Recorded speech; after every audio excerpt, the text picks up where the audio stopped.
Late night pod on a Wednesday. We're back. We're back. Lots to get to. A lot of exciting times. We've got some big news on the show front. Soren Petro in and out. He just dropped out. Much to talk about when it comes to the NBA Finals. Whoever wins this is going to be a one-off, and we never see them again.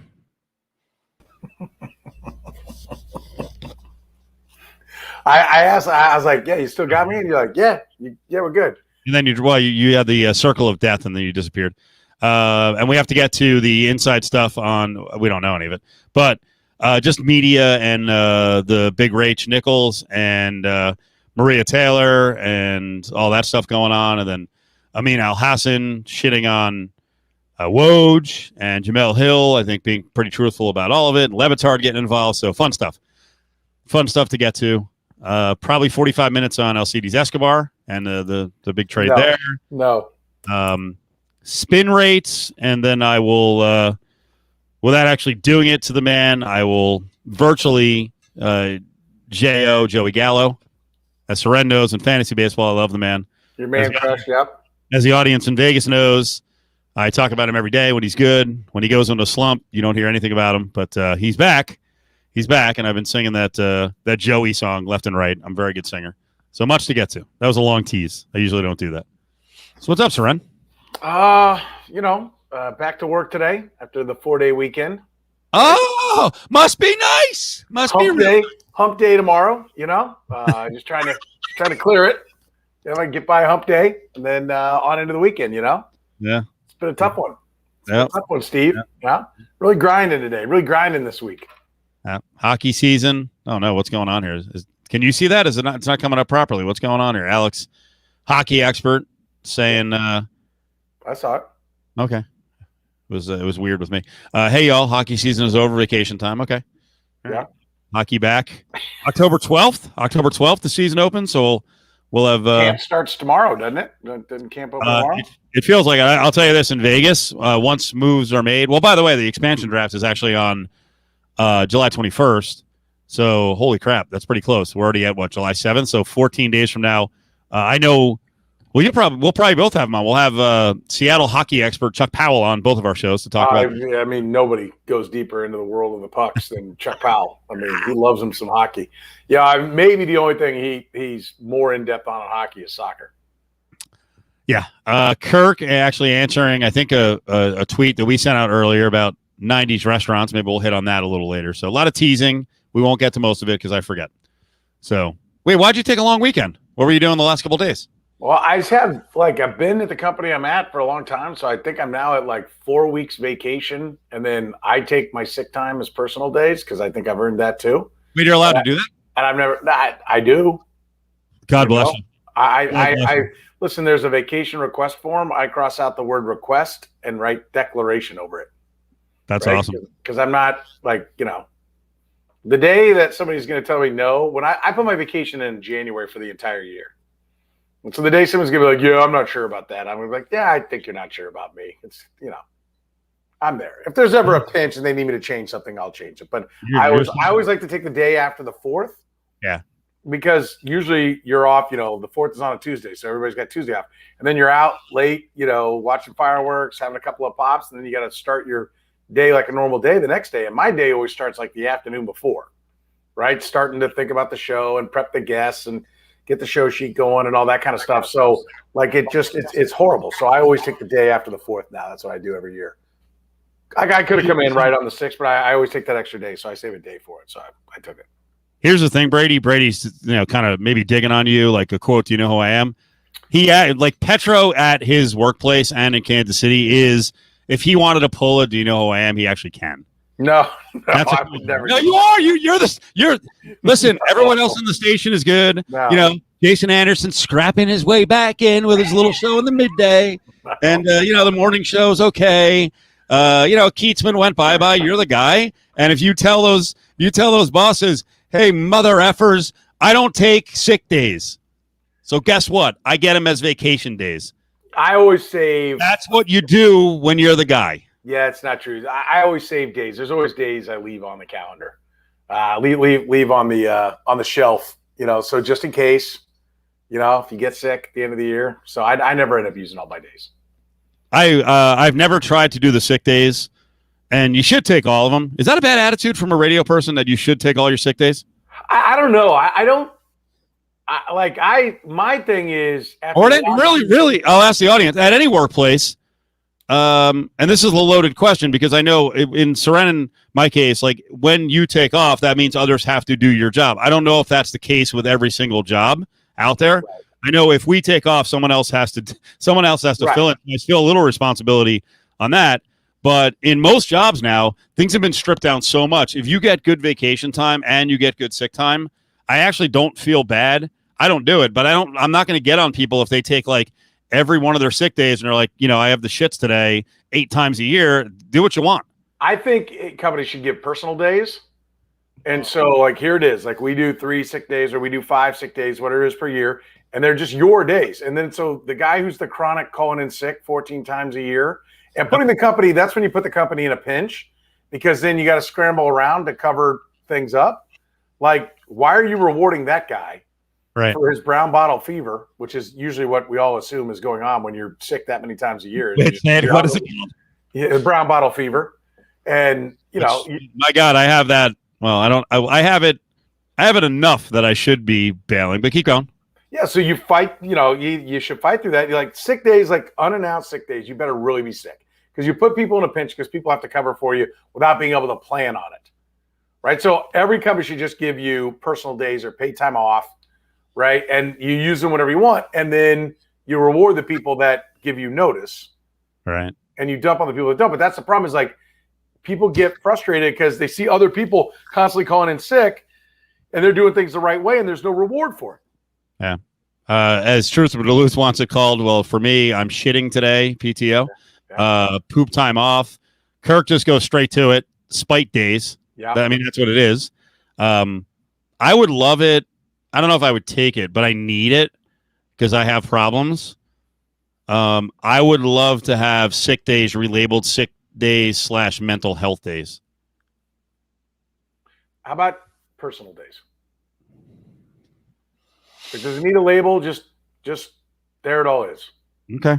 What I would like to see is all companies go to letting you accumulate. Oh, actually, vacation days. How about never lose them? Yeah, and they're there, and then if you retire or they fire you, they pay you for those days. That's what used to happen in this country before it went to shit, is that you could do that, and so you rewarded the good employees. But now when every company runs $4 into the black, and, the moment any bumps hit, like the government has to come bail them all out, then you're certainly not going to pay anybody their vacation time. Price with a compliment, I think. He says, personally, I feel the pain when Seren takes the days off. Okay. That's a nice compliment. Yeah, leaders in the casino world don't have sick days now. The casino industry is unreal. From talking to our buddy JB, the whole PTO system is unreal. Is he trying to, he's joking, right? That was tongue certainly in cheek, right? Because I'm guessing that it should be leaders in casinos don't respect sick days, but I don't know, or don't consider they have their own sick days. Petro, who's your preferred fill-in when you out? It's not up to me, so I don't really give it a whole lot of thought. No. Oh, it's up to me. I suppose I could go and be like, hey, I want this or I want that. There's plenty of capable people. And the framework with Jed and Curtis there, like we always do a good job of only one of us ever being out. So when you have 2 other people, the framework of the show, it's built for the long haul. Yeah, our situation's different here. Like we won't have shows next Monday and Tuesday because I'm on vacation. And since every host on the show, aside from me, the company either works for VSiN or in Adam Hill's case, he's at the newspaper and is filling in at VSiN. And VSiN has a host right now who apparently is in the midst of a suspension that's going to last 7 to 10 weeks minimum. That is now affecting our show. So we don't have a lot of depth. I'll just say that. Are you going best of, Steve? No, there's no best of, because that would mean someone would have to actually put together the best of, and I don't have time to do that. So I'm not fucking doing that. I love how you said someone. Yes. Which you immediately came right out to me. We will be going national, but as you know, on Monday and Tuesday, there's nothing finer in sports radio than listening to the Home Run Derby. So we will have that on Monday. Oh, that's good stuff, man. Yes, it's high level stuff. Yeah. We respect the audience a lot, and then the All-Star game on Tuesday. So where are you going? I'm actually going to Newport. So we got to hook up on a cheap place by the beach, and I will be within walking distance of lots of bars, and I'll be doing other stuff. So, which is your preferred location, right? Walking distance within lots of bars. Yes, it's it actually is every vacation. No, I'm not like ashamed to say it. The SO's with me. Most of our vacations are just built around going to bars and drinking. So there is no exploring. There is no snorkeling. We went to Maui for a wedding, and I rented all the snorkeling equipment, and I would say it lasted 4 minutes. And it was like, yeah, I don't like this. I think we're done. I'm like, all right. You or her? It was her. Yeah. I'm not a big snorkeler either, but I was willing to try it, and it never really got off the ground. So, and because there wasn't a bar out in the reef. Exactly. And as far as drinks, you promised me drinks, right? Oh, I've tasted this shitty rubber that I know they didn't clean after the last guy had his mouth on it. Well, that too. We and as far as exploring, we'll do some sightseeing, but if it's arduous exploring, if it takes some effort, that ain't gonna happen either. So, hey, you are what you are, man. You know. So, like when I went to Colorado with the kids and we did some, zip lining and whitewater rafting, and that's not going to happen in the Cofield world. No, there's no shot. Okay. Not even a consideration. If we can go on a boat and someone's driving the boat, then possibly. So. I will say that the booze cruise or sunset cruise, AKA booze cruise, is what it really is, on the catamarans in Maui. Yeah. All right. I'm a huge fan. I don't know if we're going back to Maui again. We'll see. I know you're Why? a big Maui. Because the other problem is we're late night people, and any place that closes down. That's why, like I say all the time, we like New Orleans because it does close down at a certain point, but there's still like 10 bars that we know of and places to eat like until 4 a.m. So okay. we're a kind of a 10A to 3A couple when we're at our best. Okay. Yeah, we're not a 6A. Let's get up and go exploring and go to sleep at 9 o'clock at night. Okay. Yeah. Good to know. My kids say they want to go to New York. Okay. I said, where do you want to go on vacation? We got to plan a vacation. Like the Colorado thing we threw together real quick. You can drive out there. We're driving to Florida for my wife's clan get together. The entire clan in one condo. We're hoping doesn't crumble to the ground. By the way, get blown over in a hurricane. That sounded horrific at the beginning before you finished. I was like, what get together? My wife's whole clan. Okay. The clan. All right. Okay. Yeah, yes. Her whole family. All different condos in the same building. Renee is correct. I'm not a travel partner for our buddy Kirk, who's an adventurer. It's not going to happen. No. You two not cut from the same cloth. Let's see. I wanted to address this one. Raphael says, is that why the show is from 3 to 6, not 2?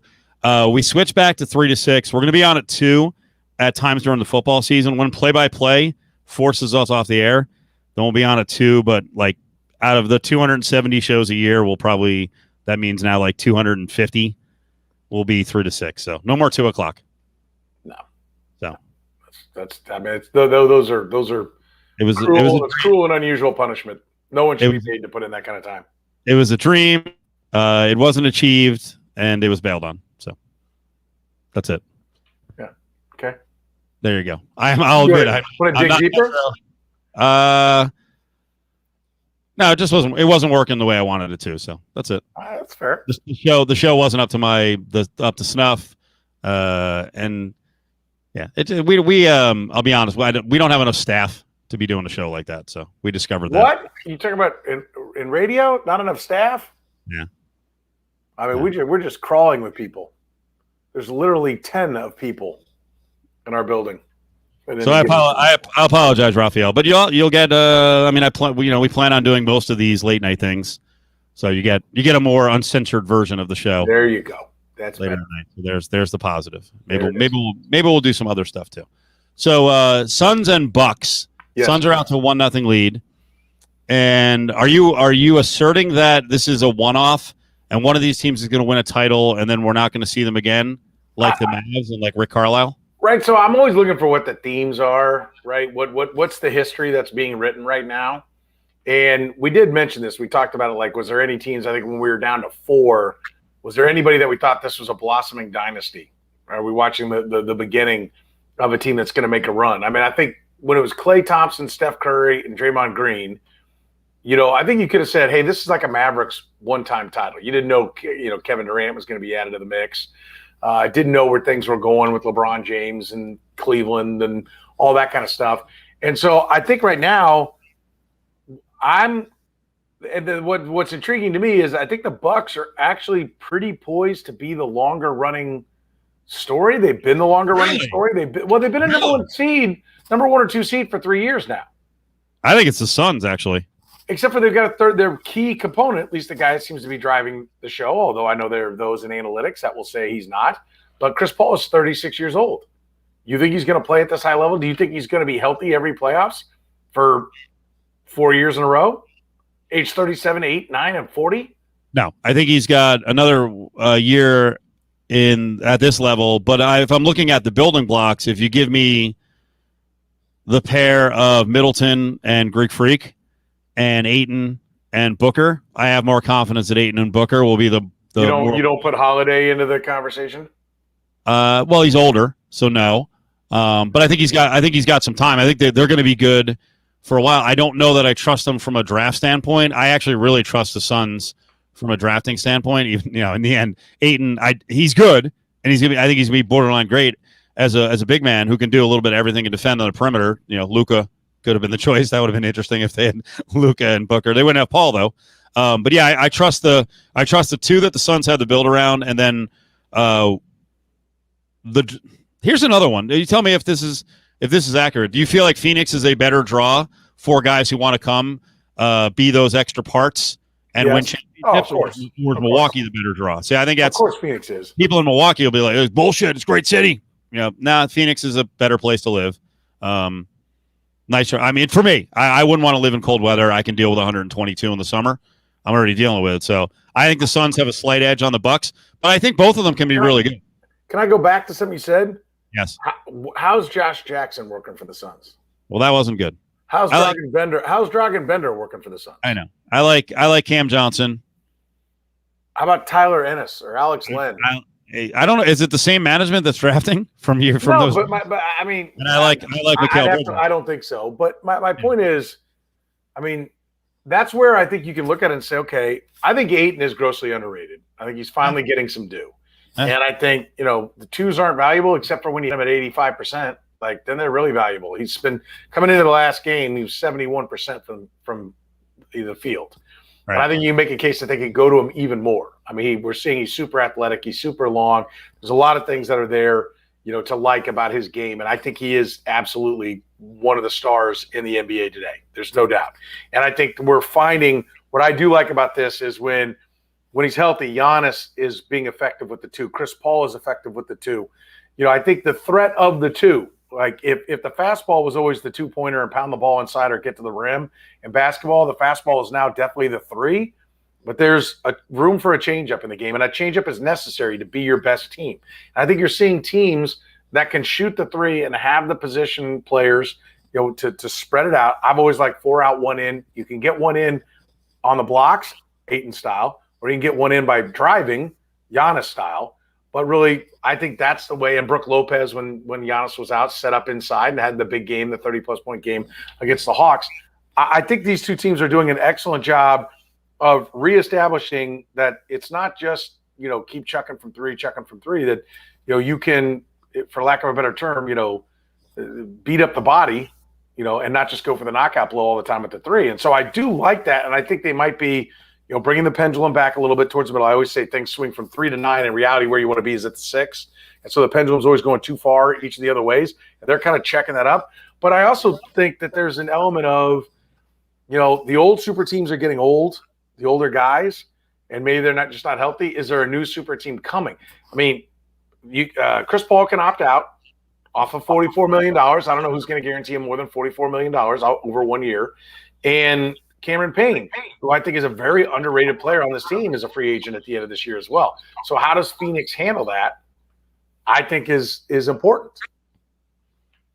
I have other positives. I do think Chris Paul will be a draw. If he's there for a couple more years, I think he'll be a draw for other good name players to come in and try to win a championship, especially if they win the championship. And something we should not underrate is I have no idea if Budenholzer is going to be the coach of the Bucks. Like if they flop in the series and get destroyed, he could be fired.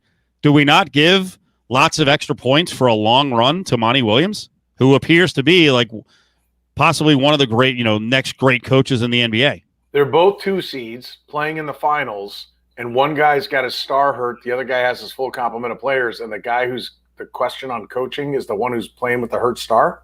There's been questions about him for 2 and 3 years now that they haven't come through the finals. That they don't come. They haven't been in the finals. In the playoffs. That they've been underwhelming in the playoffs. Last year turned into a friggin' disaster, and I know it was a really important cause with all the George Floyd stuff, but they fell apart there. Last year's a complete mulligan across the board. Budenholzer. Well, the Suns were great in the bubble. They were great in the bubble, but the Lakers won the championship and couldn't get out of the first round, right? So, I mean, there's a lot of elements. Well, Anthony Davis was hurt. Okay, yeah, but they also couldn't put the pieces together. The Bucks did a really nice job, and Budenholzer was part of the equation of putting good pieces around to strengthen their team. And I think this is a very competitive 7-game series if Giannis is healthy. Yeah. By the way, I bet the Bucks for the series, so I don't think I'm not here. As I was saying on Cofield and Company today, I think a lot of people come in after Game 1 in the NBA in a league that is zigzag, and they see the Suns pull away in the second half, and they're like, "It's over, 4-0, 4-1, easy win." Like, okay, Giannis played last night, probably at 80%.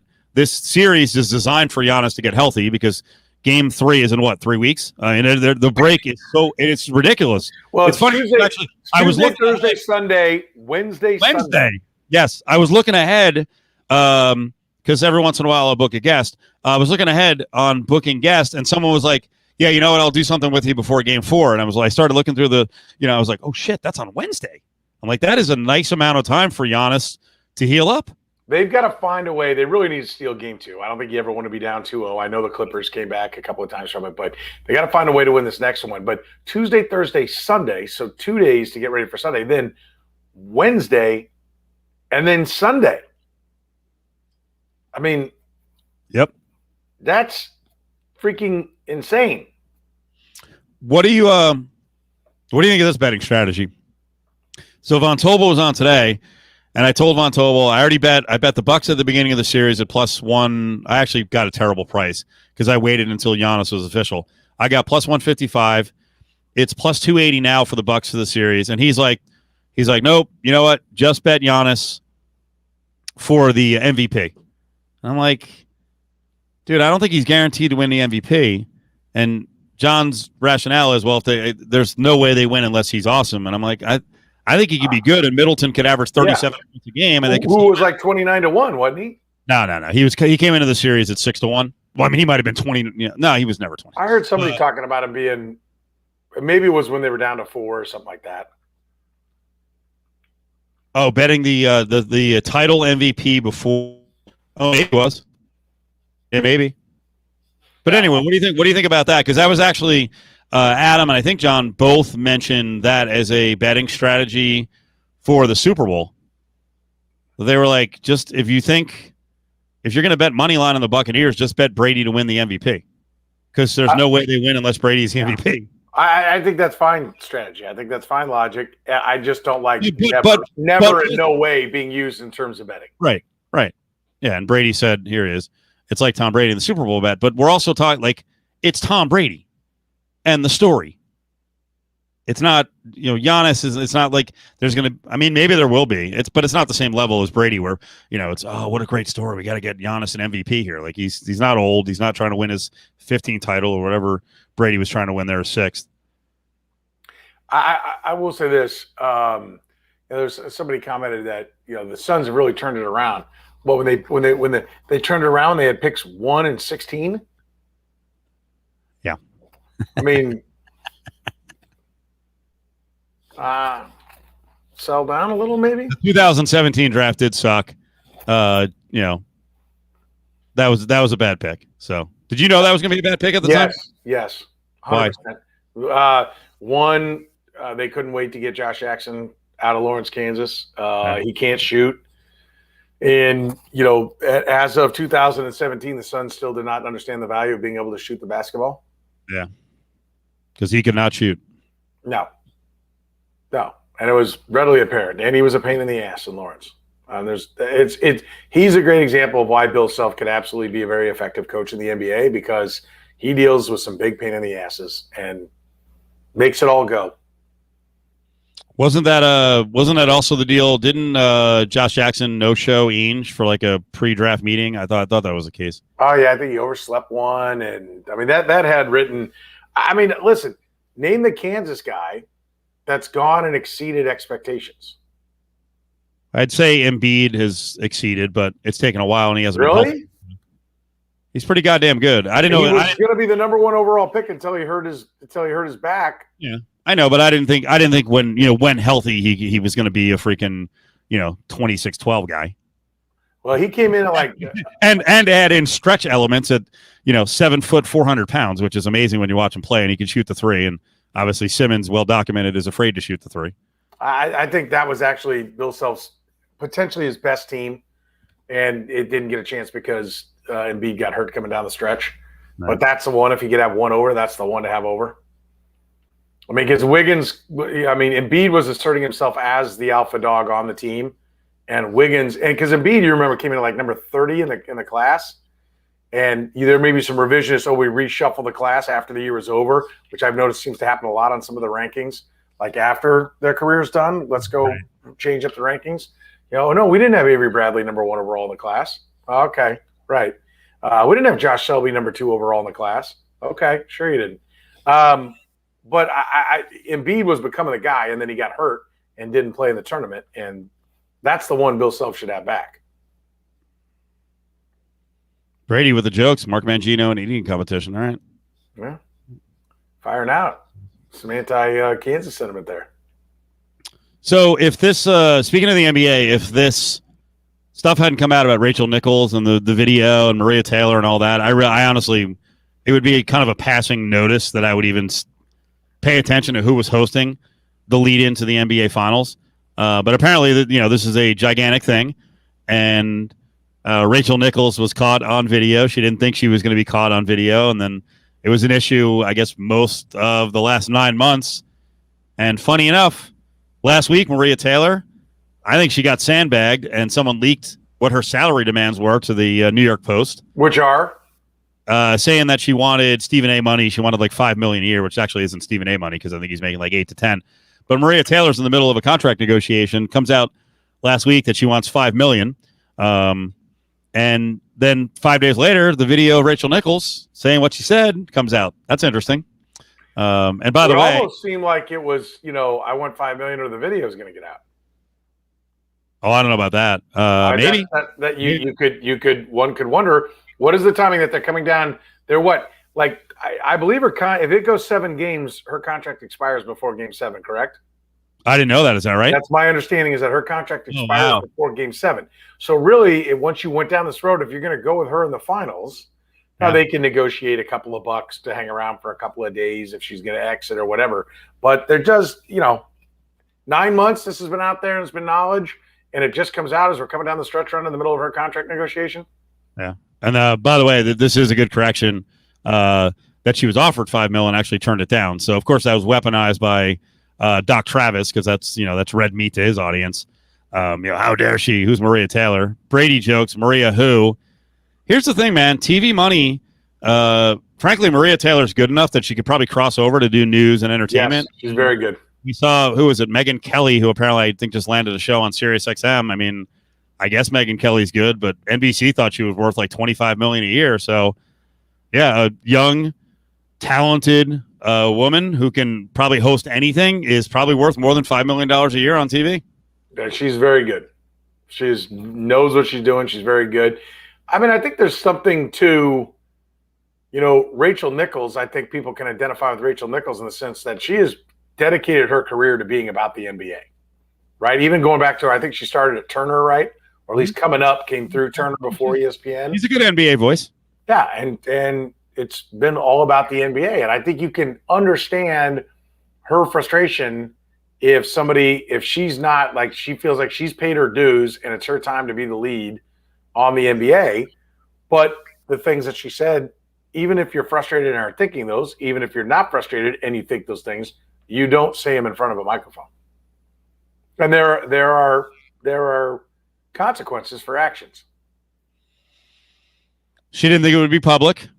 There's a discussion over whether she thought it was being recorded. Maybe she didn't know that.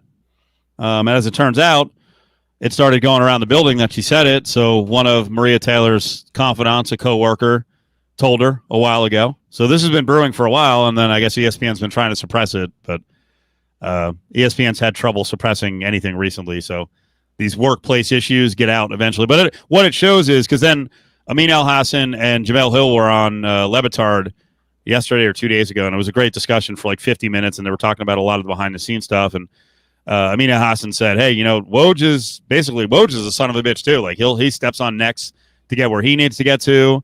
We hear that about Rachel Nichols. I don't work at that level. I don't work in that TV strata, but Seren and I both know in radio, the cutthroat stuff, the backstabbing, the get the fuck out of my way, whatever I need to do to chop you down to get where I want to get to, it happens. Yeah, there are people. I mean, I don't think I'd like to think that there are some of us that don't do that, right? That figure you do a good job, you'll be rewarded. And, I think there's more to life than just your paycheck. Like, you got to be able to get up and look in the mirror and know that I did people right. I do. Anyway, I can't be like, oh, yeah, I got over on that guy. And I also don't fear somebody coming up behind me. Like, if somebody's better than me and they take me down, what is that crap? They end up getting my job, then, they probably earned it. Like, there'll be a day that happens. That's what got me. Of course it's going to happen. It'll happen to me, no doubt. That's what kind of got me, because part of the story is Rachel Nichols was promised the finals assignment to be the lead, and then it was pulled from her. But to immediately, and her assertion, if people don't know, her assertion is that during the Black Lives Matter movement that was going on, right, and that ESPN felt pressure because they had too many whites in lead roles, and they felt pressure that, hey, we need to become more diverse in the front of our shop. Yep. And so she felt like, well, wait a minute, I got this job, to which, by the way, female is a minority. Yes. And working her way up. She's like, hey, I fought through and dealt with a lot of bullshit, and I'm here, and I'm the one you're going to give up my spot to go try to make this right. She actually has a good. I could maybe be thinking some 60-plus-year-old fat ass white guys that keep getting jobs on this place that can't even speak anymore. Yeah, certainly can't button the top button on their necktie. Yep. And and they keep getting jobs. By the way, couldn't the easy fix have been? But this is the whole thing. There's like a structure to what your show is going to look like. I think that the great comparison is, if I'm correct, see if someone can fill me in on this.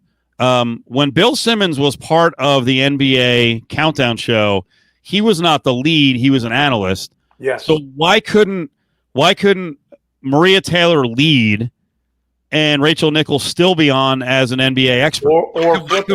Why couldn't they have two women on a 5-person NBA Countdown show? Wouldn't that have been an easy fix?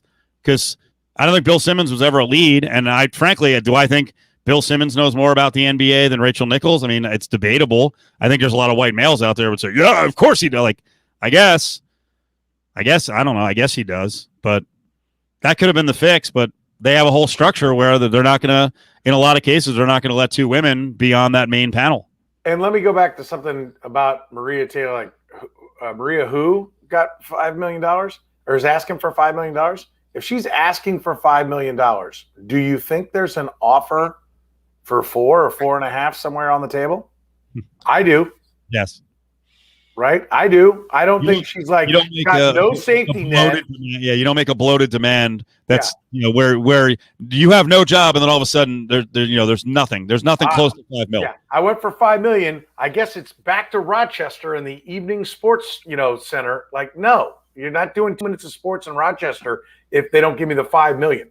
If they don't give her the $5 million, she's got somebody else, probably Fox, because they seem to grab every, that's the safety net for every ESPN employee is to land at Fox. And sometimes they overpay with Skip Bayless, but she's got $4 million being offered from somewhere else. Yeah. But I am disturbed by the assertion that if I don't get the job and a woman or a person of color gets it, well, they only got it because of who they are. Like there are so many people in this business whose egos are bloated to the point where they believe they're not replaceable. I was trying to think about it. I'll actually ask the chat room. In sports broadcasting, who is not replaceable? Where you're like, oh my God, that person is so great that company cannot afford to lose them. There's no one at ESPN. They're bigger than. I think it's Stephen A. I think it's Stephen A. He's clearly willing to put in the most time, but I think you're joking, right? No, I'm not. No, I think Stephen A. is awesome. I think the bit/personality/ connections is something that no one else can do. I think Max Kellerman's pretty good, but even Max pales in comparison to it. I don't think Skip Bayless is anywhere near Stephen A. So, yeah, I think Stephen A. is worth every penny that he gets. I think he's awesome. Like, he's going to do – we were talking about it today on our local show. He's going to do UFC coverage, and MMA fans mostly hate Stephen A. because they think he's a casual. Do you know how big it is for UFC to get Stephen A. just talking about MMA and making it kind of legit and coming up with some, subject that he can start screaming about? It's massive. Here's what I don't – maybe it's because the whole argument show thing, I don't watch any of them. What I'm told is the ratings on all of them are terrible. What is the impact? Are they terrible on First Take? I've been told yes. But I don't actually look at them. But people I know who look at them are like, yeah, that show gets doesn't even get a 1. I don't know. Correct me if I'm wrong. Somebody may know better than me. I don't believe it's just about the ratings. I think it's all the other platforms that they can get on in terms of social media and the videos that get out. So I use Stephen A. I personally use Stephen A. Smith stuff all the time because for our show, we're not necessarily a low-hanging fruit show, and I don't think we connect enough with the average person out there. And I can bring Stephen A. in as a voice, and I do the same thing with Colin. And then I think they connect on a certain level, and then we can kind of have an argument off of some crazy stuff that Stephen A. says. So I think he's big with casual fans, and I think that is the biggest audience out there that a lot of us miss. Well, that's fair because I'm not a casual fan. Yeah. That's not what I'm reaching for. It's not what I'm appealing to. I think I can bring casual fans along to where we're going. Yeah. But I am not doing the, Rachel Nichols did not come up today, right? And I appreciate the topic. Right. And I like the topic. It was on our list of topics, but we didn't get to it today. We did it multiple times today because we pulled a bunch of sound from the Le Batard thing. But that actually is not a low hanging fruit topic at all. Now, could I have done? What do you do with it? Well, could I have done a better job and then what was the topic you had? The story is Rachel Nichols is being taken off the. I mean, we've always said there's a difference between a story and a topic. Yeah. What was the topic? The story is she's not doing the finals. Maria Taylor is, and Maria Taylor's in a contract fight. We did it. We did it as a media topic. The real radio topic, if you want to tackle it, is: do you feel like you're getting fucked at the workplace by people of color? Is this affirmative action all over again? But see, in some ways, that to me is that the topic you did? No, we didn't do it. Okay, good. That's the low hanging fruit. To me, that's the low hanging fruit that everybody who's got some agenda, be it political or racial, goes and takes some subject that has, white person and non-white person, and then makes it the argument that they've always made, whichever side it is, and said, here we go again. right? And in reality, like we said, somebody's offering Maria Taylor $4 million. She's not asking for 5 because nobody's out there offering. So ESPN's got to decide what to do. You could do how old's Maria Taylor? Oh, I don't think, is she even 35 years old yet? I don't think so. She's clearly younger than Rachel Nichols, right? Who's still a very pretty lady, right? And it shouldn't be about anybody's appearance. Certainly not ours, right?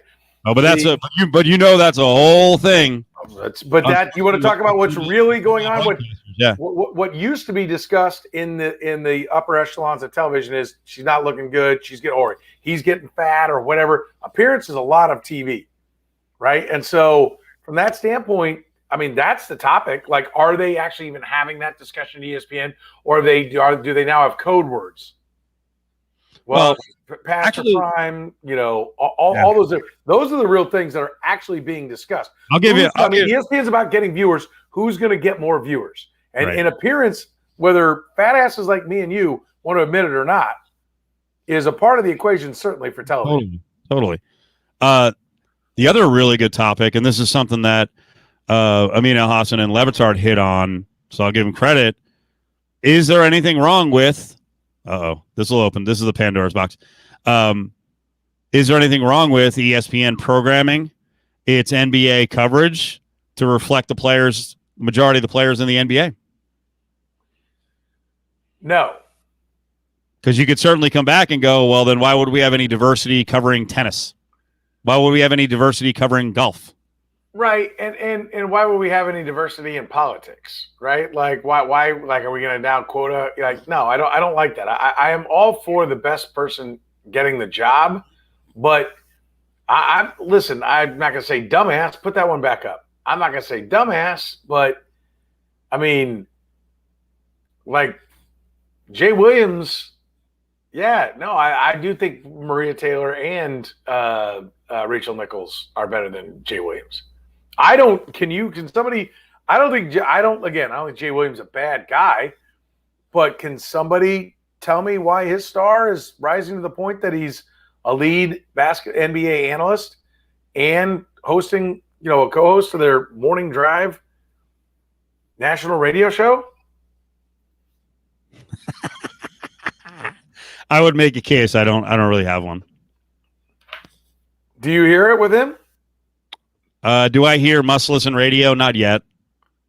I mean, I think. Do you hear Must Listen analysis when they do College Game Day? College basketball? Yeah. He's pretty solid at college basketball. I mean, next level, talking about everything on Sports Talk Radio. Not yet. I mean, I think Keyshawn's a little bit limited to football, but Keyshawn's got a bombastic personality that can piss people off, so I think Keyshawn can work. I got to listen more. So I got to see if they're really going back and forth. If they play off, you don't got to. Well, and when you consistently get a reason to go listen, you will listen. But what has pulled you in? Well, like I say all the time, most of the stuff that pulls me in is what companies put out on video. I'm not up at 4 a.m, so if they put out videos of that morning show and there's great stuff all the time, I would use it and play off it. But they don't do that. So I will say this: no radio show should be judged off. I mean, it needs time to come together. So, everyone's got to kind of find their role and find how they mix and do all that. And, it's why you can't be like, 2 weeks in, this sucks. So I will give everybody a shot. I think, I thought one of the best things Jay Williams did was was it a 30 for 30 or what was it, where he was like kind of mentoring a high school basketball team? I thought that was actually one of the best things I saw him do. Right.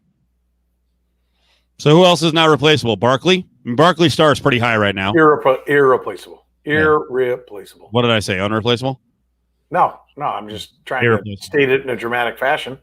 Yeah, I would say the combination of Shaq and Barkley is unlike what we've seen. I like Shaq, but Barkley is the juice. Right, but the fact that Barkley is the juice, but Shaq adds a lot because Shaq has a natural anger. And he will spar with him, and I agree. Shaq is great, but Shaq as the lead guy, no. Barkley is the guy, and same with Kenny. They're all skiing in Barkley's wake. Right. Ahmad Rashad, okay, maybe. I think he's back. I think he's doing a podcast now. You should go listen.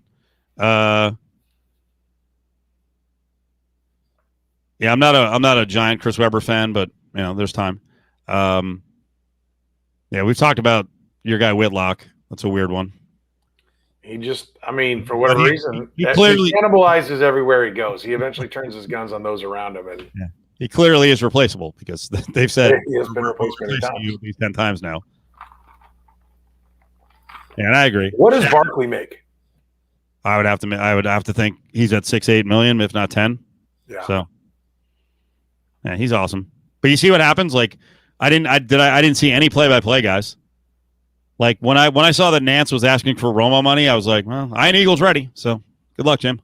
And he didn't get it. And I'd even say Kevin Harlan. Harlan's awesome. I think Kevin Harlan is spectacular, and I think it's Harlan's, and he would never say this, being a guy that talks to him every Friday for 9 months of the year, 10 months of the year. Kevin Harlan's loyalty to those that have been good to him. If Kevin Harlan was going out there looking out for like what's the way to grab the best buck? I mean, I think Kevin Harlan's the best play-by-play guy out there. And I think he can mesh with anybody, right? You get him with a fun, color guy, he's fun, right? Like I've seen him and Barkley together. Oh my God, what a booth that would be for anything. And but then also you see him with the guys that are super technical, and he'll switch gears and roll with them. But he always makes it fun. He's always prepared. The voice is fantastic. The energy level is never missing. I think he's the most underrated guy in broadcasting. Period. In some ways, he does a lot of TV. Obviously, he does NBA and he does some NFL. He does NFL every Sunday on CBS.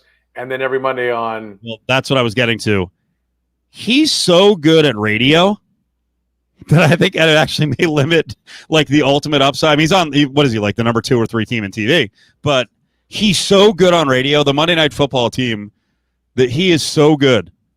I talked to him, and I'm going to tell you, his admiration and the compliments he gave to Jim Nance. I mean, he gushes over. He gets the guys, and he's very extraordinarily complimentary of everybody out there. And I think Kevin loves his life. I mean, Kevin likes to take us 2 or 3 months and go to. He has a house up on the lake in Wisconsin, someplace, and he gets away and like recharges and everything. But I'm telling you, Kevin Harlan with Tony Romo. Yeah. Yep. Like Kevin Harlan and Charles Barkley on an NBA game. Like, you want to take the NBA to an NFL level? Do Monday Night NBA with Kevin Harlan and Charles Barkley in the booth. Yeah. And it will take it to a whole nother level. I think Harlan's been doing a bunch of radio with Ross Tucker, our buddy. And it's very good. He plays off of Ross Tucker really well. Yeah. He plays off everyone well because he's smart. He's funny. He's secure. Mm-hmm. He's not sitting there like, oh, gee, somebody's going to show me up. He takes shots at his own hair. He gets it. By the way, and he's been gracious about this one because let's be honest, folks. Like, I like Marv, and I think Marv's great, but Marv was great up until like 8 years ago. And the fact that they kept, I couldn't fucking hear Marv this year. I don't know what was going on with the levels. I couldn't hear him. Yeah, I think the crowd mic level drowning him out, and he doesn't have the power that he used to have at like whatever he is, 82 years old. Yeah, maybe we'll see. Imagine, are we going to get a video from? I'm joking because I know you say Harlan's a great guy. Are we going to get a video from Harlan where it was like, from 4 years, this old crusty fuck is taking my number 1 in the NBA. No. I mean, he is. But if anyone had the right to do it, it's Harlan. I would agree, but I will tell you that I think TNT did a really good job. Like, Harlan didn't get like a bunch of second-rate games. Right. I think Harlan, his problem is I think he enjoys, and he does college basketball too on Saturdays. So when it really gets rolling, like in the December range, he's doing NBA like Tuesday, Thursday, college basketball Saturday, NFL Sunday, Monday. And 4 different locations, 5 different locations. And he's prepped for all of them. Yes. Which is, come on. That's insane. He sits down there, like when he's on the plane, that's his prep time. And like I've talked to people who see him on the plane, they're like, Kevin Harlan couldn't have been a nicer guy. And I'm like, you know what reality is? He really wanted you to just leave him alone so he could like work on his boards and read his articles and get prepped and do everything. but he makes everyone feel like they're the most important thing in the world. I mean, he is, and I'm going to tell you, I told the story, you know, we during the pandemic, right? A lot of us were working from home, doing all that. And so I realized, wait a minute, I'm way more productive at the house. So I'm going to work from home and then go in and do the show, right? All of us in the same room is better. So when we went back in, I'm like, but I'm not going back to my days of getting in there at 7:40 in the morning. I'll stay at the house, do my work. I don't have people bothering me and, you know, everyone checking in. Hey, what's going on? How about that game last night? Like, no, I can sit down here, read my shit, do my stuff. And so I now record all the taped interviews from home. Well, you know, getting kind of familiar with the equipment, I shit the bed on one of the interviews with Harlan. I had like you know, it was like one of my first times doing it, and I had the level down. So we do like 26 minutes, and great stuff. I sent it back to Kirst. She's like, yeah, there's nothing here. Oh, you know, and I'm like, oh shit. So I was like, Kevin, I will not, Adam. You can bite ass. I was like, I'm like, we just booked something else. I'll text Kevin and say, hey, by the way, if somebody asks you why they didn't hear you on the show today, you know, because I think he had a coach meeting or whatever. I said, here's why I screwed it up. Whatever. He's like, well, you want to just do it live? Should we just do it again live? And I'm like, I know his day is like it was like we were taping because his day was shit when it was live. Oh my God. And then he made the room and did it. So yeah. No, I will. That's a good story. He is as good as it gets. I will not stop. I will not stop, Adam. Never will I stop singing the praises of one Kevin Harlan. Well, outside of Britney Spears, Adam's never going to go to the fucking hilt for anyone, so he's very uncomfortable saying nice things about people. So he's sour. Yeah. He is sour. There's no doubt. God, Gandhi, and Kevin F. and Harlan, apparently. There you go. You nailed it. You nailed it. You got the wrong order probably there somehow, but Gandhi never called 2 games at once. Called the Chiefs on a monitor while he was calling like whatever game needed to happen for the Chiefs to get the 1 seed. Play-by-play of a cat running wild, drunks running wild. No. Everyone's really piling on now. I see one. Yeah, this one is a good one. Yeah, Brady. Brady's a witty one every now and then. Mm-hmm. Huh? Hey, I wouldn't talk about that. No, never. Okay. I was going to say you can see the impact of him going. Of course, I was talking about that. Off of ESPN. Is he gone? I don't think he's come back and he's done. He's still doing his local show, but I think they pushed him out for a while. Who knows what's going to happen with him? Who knows? We'll see. College basketball, he'll be back. He'll be back. Good times. All right, Aaron Rodgers. No segue. Aaron Rodgers golf yesterday. Do we need to hear it again? If I can find it. Yeah. Let's I overpromise here. I don't know if I'm going to be able to find it. Let's see. Oh, I thought you had it ready. That's why you're like, no segue. Here we go. No, I just didn't think of a segue. So Aaron Rodgers is playing in this special golf event. Yes. It's called The Match. It's going to be part of a crappy rejoin if we want to hear it. So sorry, I didn't ISO it. It'll come up here in a second. Yeah. Vast sound crew doing the rejoins. I believe. Packers Bears. Any idea who's going to be there? Anybody who's going to be quarterbacking in the number 12 jersey? Yeah, I don't know, BA. Let's see.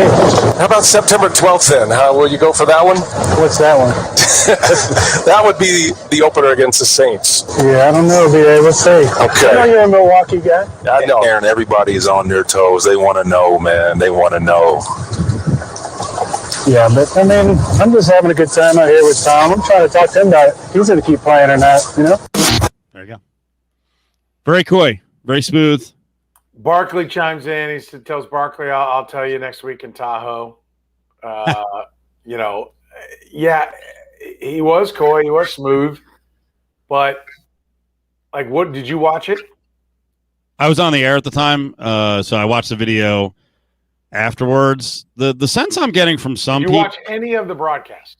I didn't watch any of the broadcast because I was on the air the whole time. So I kept looking up. They never showed the goddamn score, which was annoying. And I could see, I'm like, this is more of an audio thing than a visual thing because you got to hear all the back and forth and the carts, and he's driving the cart all over the place as they're interviewing. The sense I'm getting is people are Like, this has gone on long enough. Like, Aaron, just say what you want, okay? Because dancing around this and trying to walk this line of popularity, it's getting a little old. And I'm like 100%, 99%, I guess, behind Aaron Rodgers, doing whatever he's going to do. But this is like dragging it out like this and not saying what you're going to do is, I don't know. Is he dragging it out, or are the Packers not just giving him what he wants? I mean, if he said, like, listen, I'm not going to show up, then the Packers are the one dragging it out, right? And maybe to their own benefit to maximize the price.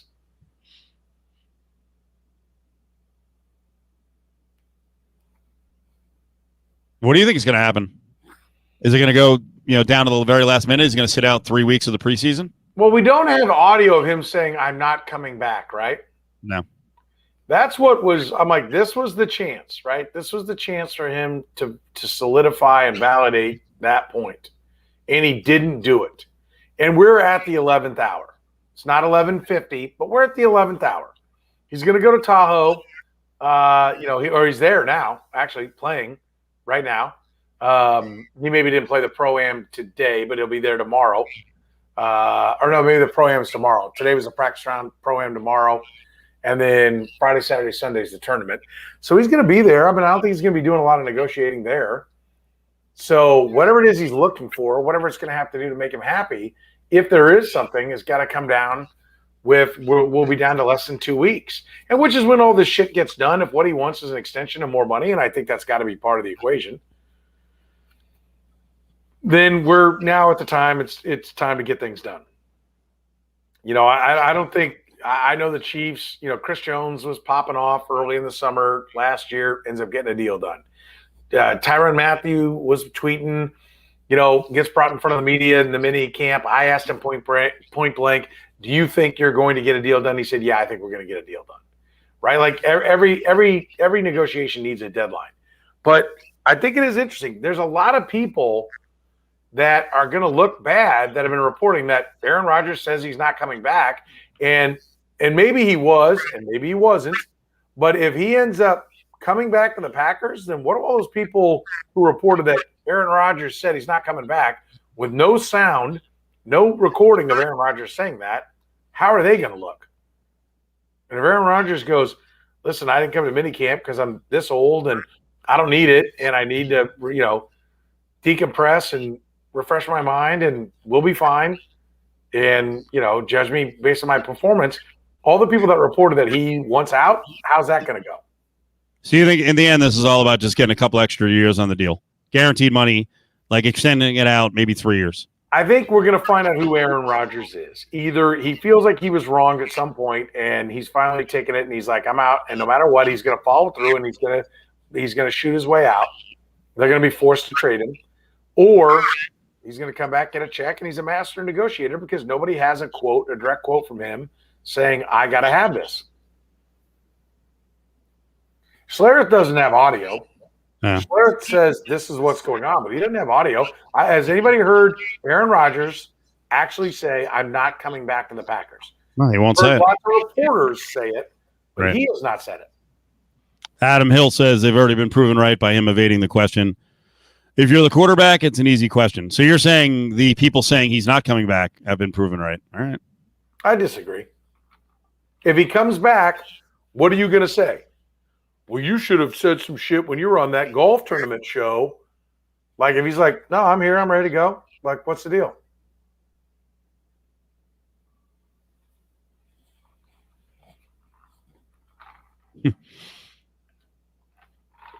Is Maria Taylor supposed to be out there saying, no, wait a minute, I've got an offer for $4 million. Don't be bitching about me asking for $5 million. No. That's not how it works. Put your big boy pants on and understand that not the whole world doesn't get to be privy to every comment from every person. We can draw our conclusions and speculate.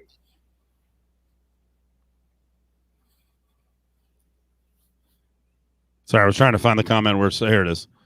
I have no idea what it was pertaining to, but pull up your pants and take off your bra. That was Kevin Harlan. Oh, is that what he did?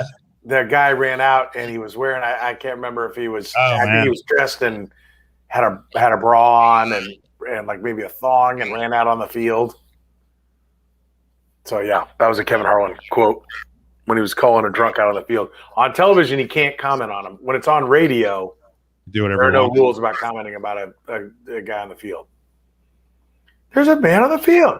The guy is drunk. They're chasing him. It's got a whole spiel. Is he a weird cat? Is Rodgers a weird cat, or is he just super dry? Like Kawhi Leonard's a weird cat, right? Championships with two franchises. You can win with Kawhi Leonard. Maybe you can't win with Kawhi Leonard as the undisputed alpha dog. Because I do think that the point guard in Toronto, Kyle Lowry. I do think Lowry carries a lot of juice up there, and so I think he balanced out Kawhi Leonard. But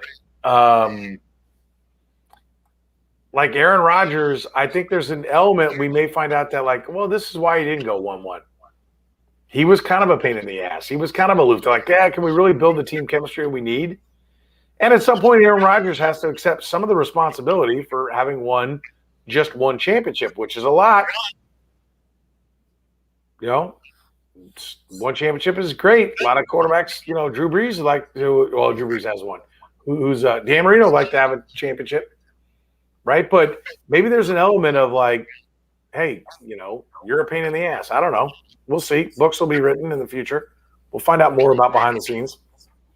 I never thought of throwing out Jim J. Bullock, but I do appreciate it. One of my favorites. I don't even know how that pertains. I don't know. I can't make sense of it, but I just like that it was thrown out there. So, is he alive? We'll have to look him up. Was there some terrible tale that I don't know about Jim J. Bullock? By the way, is it actually JIM or was it JMJ Bullock? Am I off on that? Brady says he's alive. Too close. What happened to Jim J. Bullock? Wasn't he the guy that was on Too Close for Comfort? Too Close for Comfort with the Too Hot. Was it Too Hot daughter? One. But it depends on, I mean, I guess your preferences. That's what I'm asking. There were two daughters. Yeah, I think they were both hot. Okay. Yeah. Oh, it was J.M.J. Are you sure? Maybe. Who's that? Jim J. Bullock, and now Brady's saying I had to Google to find out who he was. Wiki says, like I said, it's J.M. J. Bullock or Jim J. Bullock. Okay. And he did have a good run on Hollywood Squares as well. That's the guy we're talking about. Yeah. Well, what did he do? Why is there a cross-reference to Aaron Rodgers? Am I missing something? I don't know. Witham's the one who threw it out. Now he's just giving us Jim J. Bullock info, and he's not answering your question of why Jim J. Bullock is Aaron Rodgers. I mean, is there? Are we talking about his sexuality? Is that what's going on? I don't know. And yes, the forever immortal Ted Knight was on the show, and yes, Ted Knight had the biggest collection, at least on that show, of sweatshirts representing different colleges, universities. So, and he was Ted Knight forever was just tormented. He was just freaking out all the time. Yeah, good times. Jim J. Bullock, no gig since 2015. All right. Not in the fan club, not in the hate club either. But so I can't tell you about his whereabouts. When this began, I didn't think Jim J. Bullock was going to be a subject. No, but that's the beauty. It could be a topic tomorrow. It could go for a while. You never know on the terrestrial side. Mm-hmm. The Cosmic Cow, nice job. That's why the show is highly rated, very highly rated. I don't know if I want to go here. Trevor Bauer. Okay. It doesn't feel like he's going to play again this year. Like the accusations. Yes. This is like when baseball said they're not going to suspend him initially, and Curtis had it on our topics list, and he's like, "How can they not suspend him?" And I'm like, "Well, as of right now, it's accusations, right? There's a police report. The police have not arrested him. He's not in jail, so there's a process." So if you say you're suspended indefinitely, which I think is a possibility, because I think clearly if you end up in that situation, it's highly unlikely that you didn't at least have potentially poor judgment in representing Major League Baseball or your ball club. But it does set a precedent that anybody who wants to, like, if I wanted to be like, hey, Steve Cofield did A, B, C, and D with no proof, like, well, there's accusations, and the guy went public with it, so therefore Cofield's suspended. Like, there does have to be some, like, I think that's why the NFL is like, why did the NFL suspend Deshaun Watson earlier? Well, what do we have? There is a history of people making accusations in an attempt to get paid. And so, like, where do you go with it? But I think slowly what happened when baseball then changed their mind, one, they read the room. Public sentiment was, what are you doing? But two, potentially was they did some investigating and went, wait a minute, maybe there's something here. Maybe they started finding out. Maybe people start coming forward and going, you need to be careful. This is not the first time. Or that's what I think is the smoking gun behind the scenes, is that there's going to be another shoe to drop, and that there could be other women coming out saying, you know what, I was involved in the same sort of scenario, and he got crazy. Or there's a teammate who came forward and said, listen, I didn't know who to go to, but now that this is out, this guy's bragging about this and this and this and this. Yep. And there may also be there's no truth to it, and he's being accused in an attempt to, extort him for money. Well, we don't know. Let the process play out, and we'll see what happens.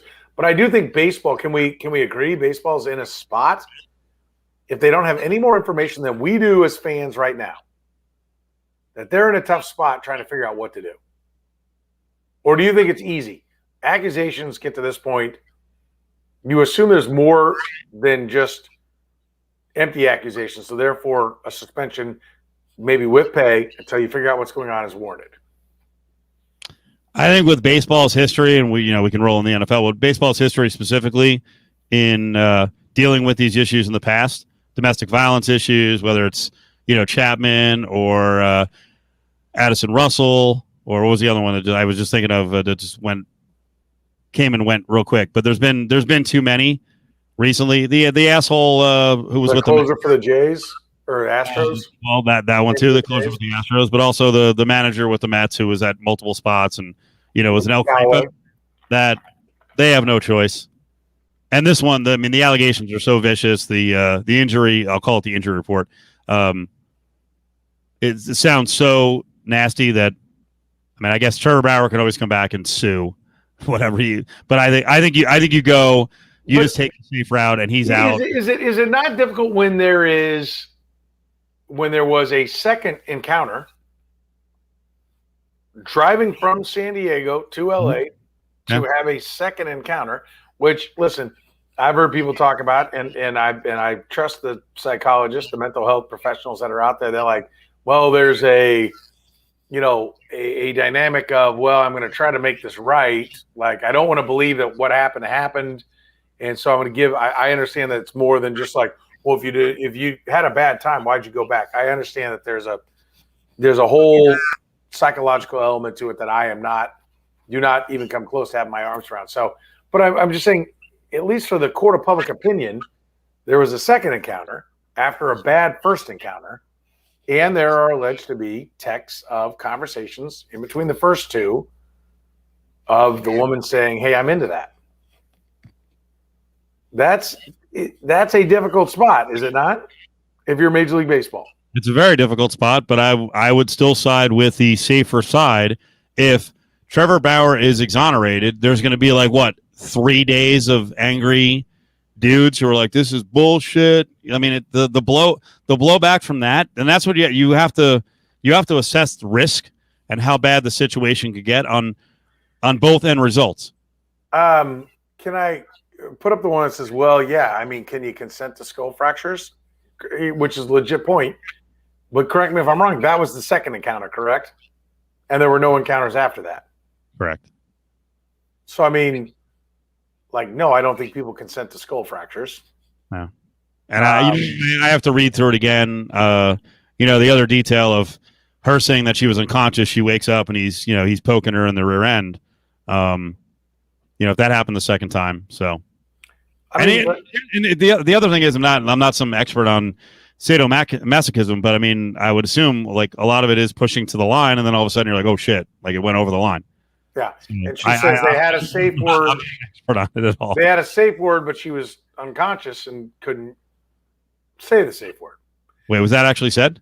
Is that actually what I read in the story that I read? Yes. I didn't see that.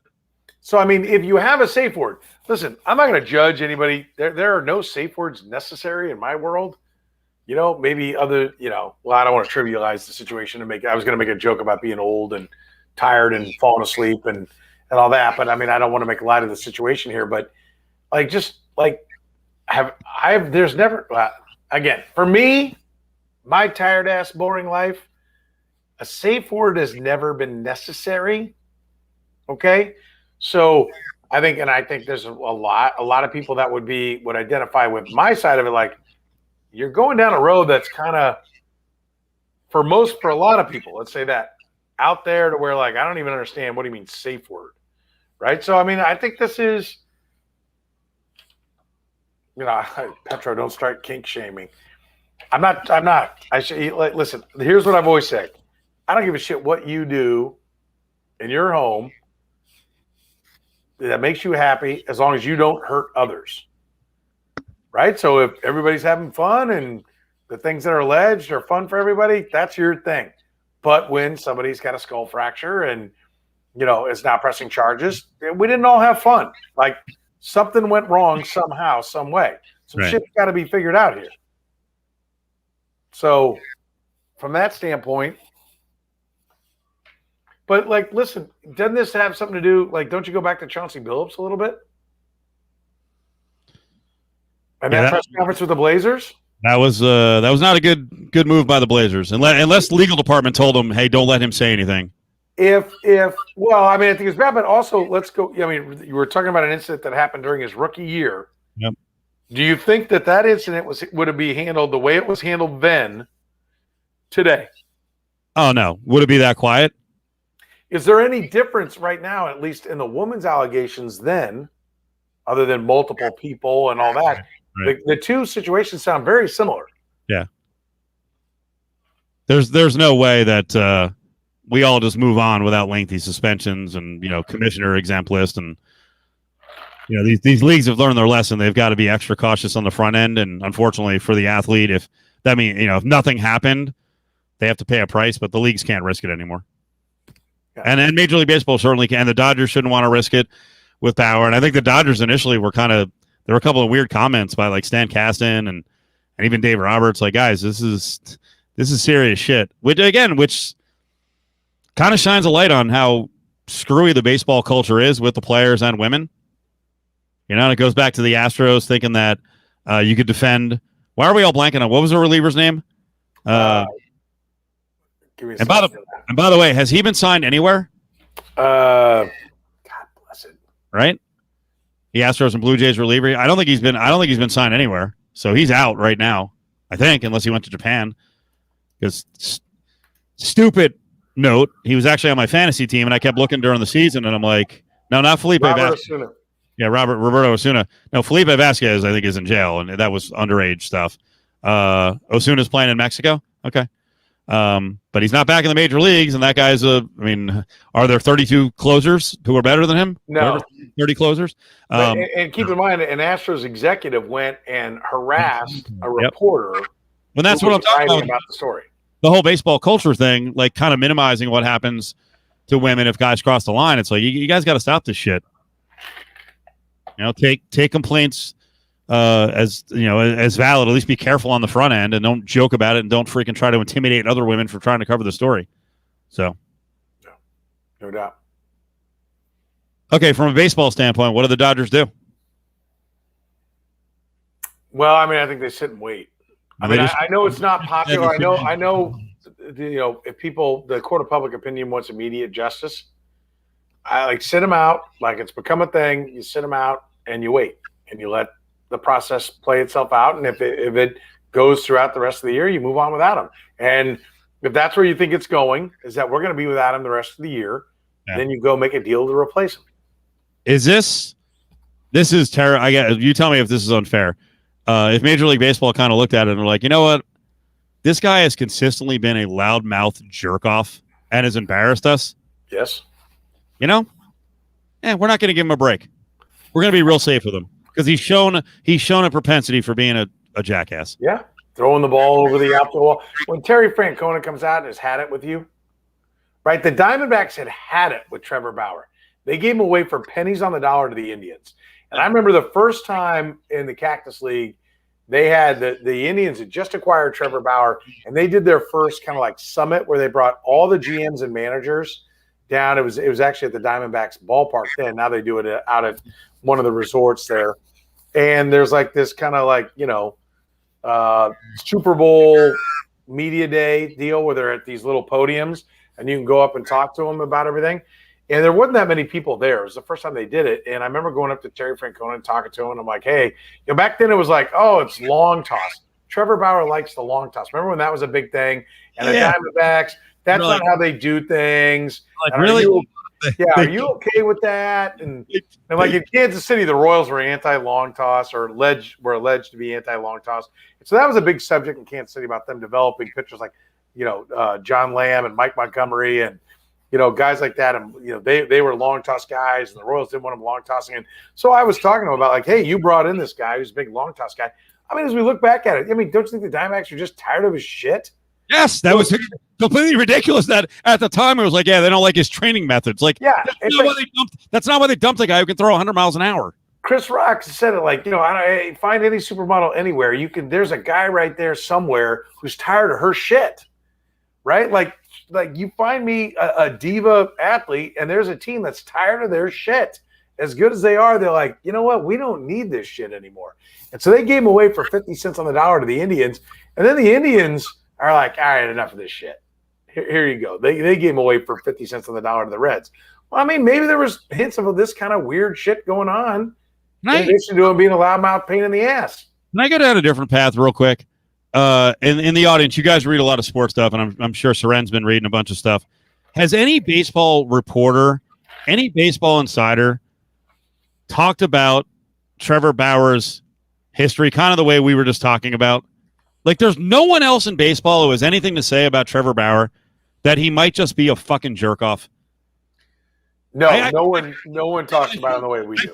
I feel like in the NBA to a certain extent, but in the NFL, we start to find out stuff like this. Like, stuff like this comes out. Well, I feel like I'm attacking like the entire industry of baseball writers, but no one has. Listen, let's dance because this is a pet peeve of mine. Dylan Hernandez in the LA Times wrote a story when the Dodgers signed him and said, this is a terrible signing. He followed it up by bringing that story back the other day, and he said all you had to do was a Google search, and there's stupid shit, him making comments about transgender people, anti-Semitic stuff, other behavior. We still have to keep the gloves on Trevor Bauer if there's a lot of stuff about him? Let's find out who he is. So this is where I think, not to toot our own horns, but like if you and it doesn't necessarily have to just be talk radio. And certainly I think there's a lot of jackasses in our business. He even said the guy Gambo down in Arizona has talked about it. I'd like to hear that. Okay.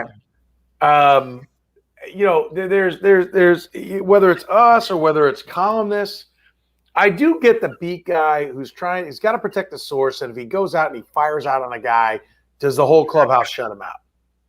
Right? Because I bring beat guys on and I put them on the spot sometimes. And I know they're on the spot. I've put other guys on the spot that I think are just shills and melt like dog shit in a fucking oven. And I'm like, all right, enough. I'm not bringing you on. Like, no more of this. And I was like, I'll give you Alec Lewis, a young guy for The Athletic, right? Covers the Royals, and he comes on with me every week. And we spar about different things. Kid's great, right? He's great. And I feel bad sometimes because he's got to deal with everybody day in, day out. This is his beat. And he's got to maintain sources to break news. The Athletic is counting on him to break news. And so I get it. It's a spot. But this is where I think we play our role and columnists can play their role and television personalities can play their role. Is like, these are subjects that should be talked about, but nobody does it. Like if you go like, this guy's, and if Gambo did down in Phoenix, and who was the writer? I said Dylan Hernandez in LA. He's a columnist, yeah. Okay. Yeah, so if they write about it, I mean, bravo, because this is the shit you don't want to hear about, but you need to hear about, especially when it comes to your town. And, if you don't, like after the fact, like nobody ever wants, I call them cheerleader fans. Like, I just want to hear everything's great. Like we have our own battles. Like I just don't even talk about Adalberto Mondesi because there's plenty of people that agree with me, but it's like, it's pathetic that, how much the Royals talk about how great he is with his sub 300 on base percentage and he never plays. And like when I bring that up, which is 100% a fact, it's like, he's treated like, a guy who's battling cerebral palsy or something, like, no, he can't help it. It's all like, come on, like you have to be able to discuss the real issues of the day. And nobody wants to talk about those things until it's like, oh, well, we have videotape of him doing the actual act that we're discussing. Now, then all those people who didn't want to hear you say shit are the first ones to be like, this is the worst thing ever. This is the most despicable guy. You created the haven for this behavior to fester because you're too much of a puss to listen to a real conversation about, hey, maybe we shouldn't have this guy on our team, or maybe this guy is an asshole, or maybe this guy shouldn't be in baseball. And you're like, no, he struck out 12. What are you talking about? You're just a hater. You're just sensationalizing things. You're trying to get attention for yourself. Like, no, really, I'm not. There's news out there. It's a real subject. You're just too insecure to actually have a real discussion about it. This is a real discussion about Trevor Bauer. Yes. And, I'll add to it. I talk about this all the time in Vegas and, if athletes are coming here or other cities, like this is real life. I'm not saying I don't know what Bauer did, but if you've got violent dudes coming to your community, you've got sexual predators coming to your community, you've got dangerous individuals coming to your community, that is a real threat. Like, I don't think people associate, if someone is a dangerous individual and I don't know, I don't want to get T-boned. I don't want my girlfriend to get T-boned by some asshole athlete who's got a track record in other cities of being a douchebag, and that actually can happen, but people just can't make the connection. So, and that's one of the things that makes it difficult in Kansas City. There is like Dayton Moore had 6 losing seasons, then had 3 winning seasons, which culminated in an AL pennant and a world championship, followed that up by a 500 and an 80 and 82 season. For 5 years, I think they were contenders, but for 6 years, losers. Took over a bad situation at that, but took 6 years of losing before he got to his first winning season. 3 winning seasons, 2 around 500, 5 years of contention, and now it's been 4 years this year barreling down towards looking like it's going to be pushing towards a 100-loss season. Like, how long do you wait? And so right now when things aren't going good, Dayton Moore is the guy who values character and morals over success and victory. Right. And it's a real discussion to have. Like, where is that line? And, he's had 3 winning seasons in 15 years as a general manager. Now, he's the ultimate spike because it's, 2 pennants and a world championship in that, there's a parade. Then over 1 million people stood and celebrated the team in a town that hadn't won shit since 1985 when they did it, been 30 years. So it's like, Dayton Moore is an exemplary guy when it comes to character, and character matters in the Royals organization.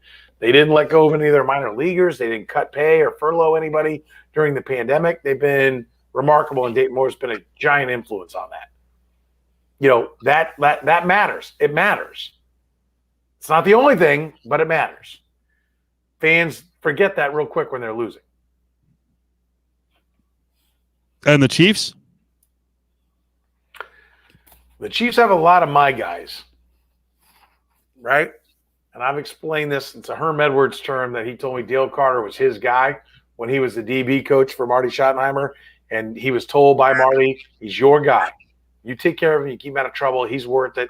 We got him at 18. This guy should have gone top 5. You got to keep him out of trouble. He's your guy. I go, really? Is every team, so you can handle it? He goes, yeah, you can handle it. I said, well, how many can you have? He said, you can have 2. The Chiefs have, I think Tyreek Hill has graduated out of being a my guy. I think Travis Kelce at one point, early in his career would have looked like that. I think those 2 have graduated out of it. But, Frank Clark's clearly a my guy. Somebody's got to get his shit together because he doesn't have it together. Antonio Callaway they picked up. People in Kansas City don't know who he is. And it's the right time to pick him up when two other franchises, the Browns and Dolphins, have given up on him. But this is a guy that was a late first, early second round talent at Florida, all kinds of issues at Florida, and, failed the drug test at the draft. So did Justin Houston. His career ended up being hugely successful. Chiefs got him in the third round because he failed the drug test at the combine. He was a first round talent. Antonio Callaway went in the third or fourth to the Browns. Has been a disaster, but the Chiefs have signed him, right? They've got a number of guys that fit that bill. And so, does character matter? Is character harder to matter? And is it harder to make it matter in football than it is baseball? It's a good question. I feel like the Chiefs are on the precipice, so they're playing a dangerous game. DeMarcus Ross. I mean, does weed count? Does weed make you a my guy? Antonio Callaway's, a lot of his stuff is there was a accusation of domestic abuse against Antonio Callaway, and his defense was, I was too drunk to have sex with anybody. Wow, that's a good one. That was when he was at Florida. Yeah. I mean, I think weed's a mixed bag because I will buy it for some people that, it could be therapeutic and, it's what they need to battle whatever pain or bipolar or whatever. I do think it's interesting. The weed pops during the draft process are kind of amazing. By the way, what do you think of? Did you see Doug Gottlieb talking about the Olympic sprinter? He sent out a comment that marijuana is essentially an IQ test. I think there's a fair point to that in the sense that, listen, nobody has a problem with it, but as long as the rules are to play your sport at the highest level, something that is supposed to be, let's be clear, in the NFL, it's supposed to be, is football important? Is something every general manager says. And in the Olympics, this is something you've worked your whole life for. If they say, listen, we know it's bullshit, but right now the rule is don't smoke a joint. Don't get the bong out. What's more important, the weed or the dream? I think there's absolute validity in that. I mean, I think we can all agree, but until the law, listen, prohibition, we're sitting here each having a beverage right now. Prohibition, no, alcohol is outlawed. Everyone was drinking, but if you got pinched. It's funny. Truth from Duluth, they were bringing this up last week, that I guess when she did the interview on ESPN, she had a bunch of chirping smoke alarms with the batteries dead. And that was the impression, the final impression for him. That was the nail in the coffin. It's replace the fucking battery on the smoke alarm. God damn it.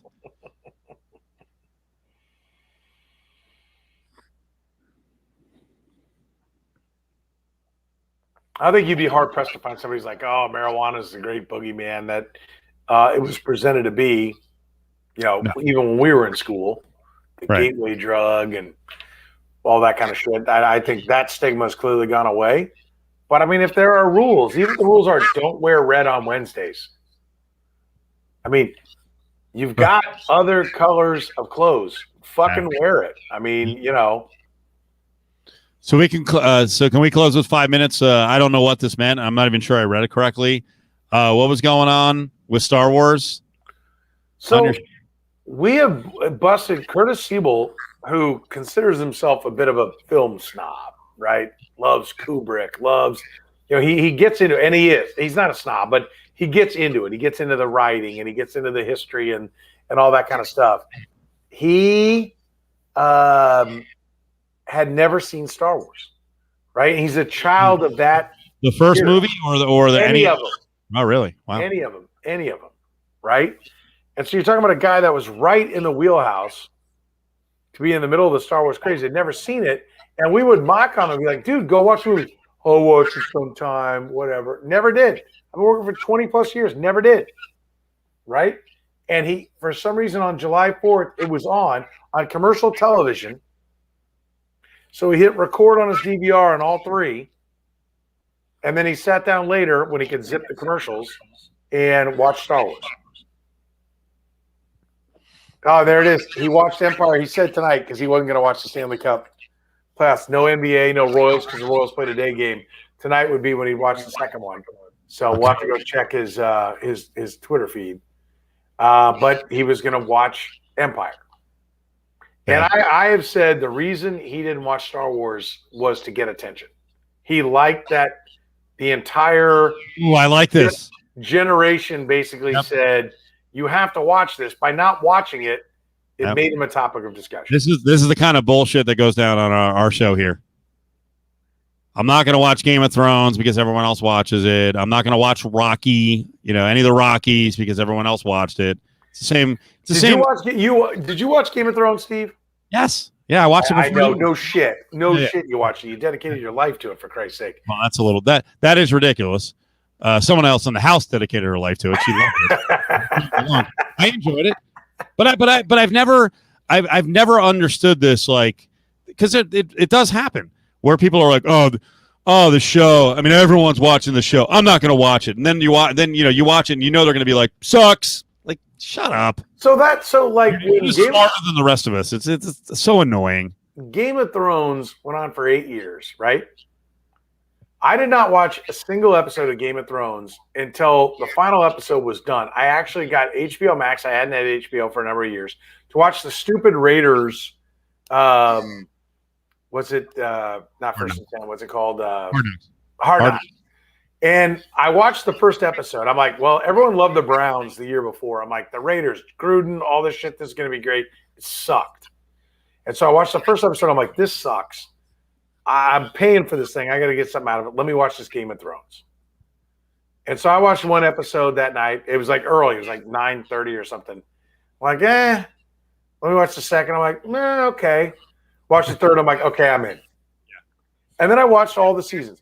But in the time that I hadn't watched it, when everyone talking about Game of Thrones and say you watched it, I'm like, I haven't. I want to watch it.